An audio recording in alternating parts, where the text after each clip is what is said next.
Абу Айып Ансори күн сайын бир маал пайгамбарыбызга тамак даярдайт болчу экен дагы, ошол маалда болжолдоп пайгамбар келип калат деп күтчү экен дагы. Көп нерсе пайгамбар келди, пайгамбарыбыз анын тамагынан жеди, анын берекелүү арткан тамагын үй бүлөсүнө берип, дагы ушундай бир берекеге бөлөнчү экен. Пайгамбарыбыз келбей калса, үй бүлөсү менен башкалар менен жеп койчу экен да. Адаттагыдай ошону көздөп пайгамбар алейхисалам алардын эшигинин алдына барганда үйдөн аялы Умму Аюп чыгат дагы, Аллахтын элчиси кош келипсиз, жана анын жанындагылар да кош келдиңер дегенде пайгамбар алейхисалам Абу Айып каякта дегенде жакынкы жерде курма дарактын арасында отурган Абу Айып пайгамбардын сөзүн угуп калып шашылып келип, Аллахтын элчиси кош келипсиз, жана сиздин жаныңыздагылар да кош келипсиз, бул убакта адатта келчү эмес элеңиз я Расулалла деп сурап калганда пайгамбар алейхисалам туура айтасың деп койду дейт. Анан Абу Айып Ансори баягы курма дарагына кирди дагы, ал жерден бир шиңгил курма дарагын бутагын үзүп келди дейт. Ал бутак чоң бутак экен, арасында тамыр бар экен. Тамыр деген баягы адатта бүгүн ностийдик, тетиги тамыр.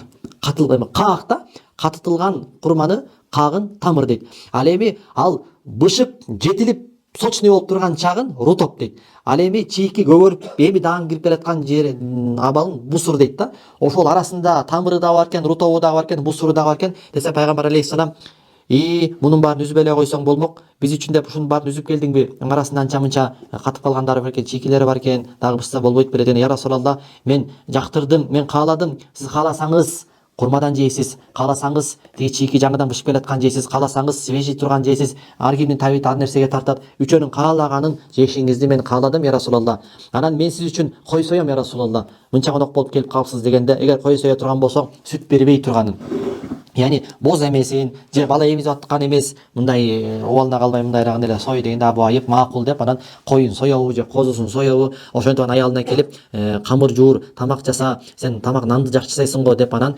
баягы союлган койдун жарымын шорпо кылып тамак жасады, жарым болсо неме дейт, жанагы шашлык кылды дейт дагы. Анан тамак бышты дейт. Тамак пайгамбар алейхисаламдын жана Азирет Абу Бакыр Сыдыктын алдына коюлганда пайгамбар алейхиссалату вассалам, карасаңыз эми бул болгон окуя да, болгон окуя бир роман эмес, чаарма эмес, болгон окуя. Пайгамбарыбыз баягы койдон бир үзүм этти алып туруп, анан жанагы калама нандын арасында ороп туруп, эй Абу Айып, бул этти Фатимама кызым апарып берчи деп атат да. Анткени ал кызым бир канча күндөн бери мындай нерсени жей элек дейт да.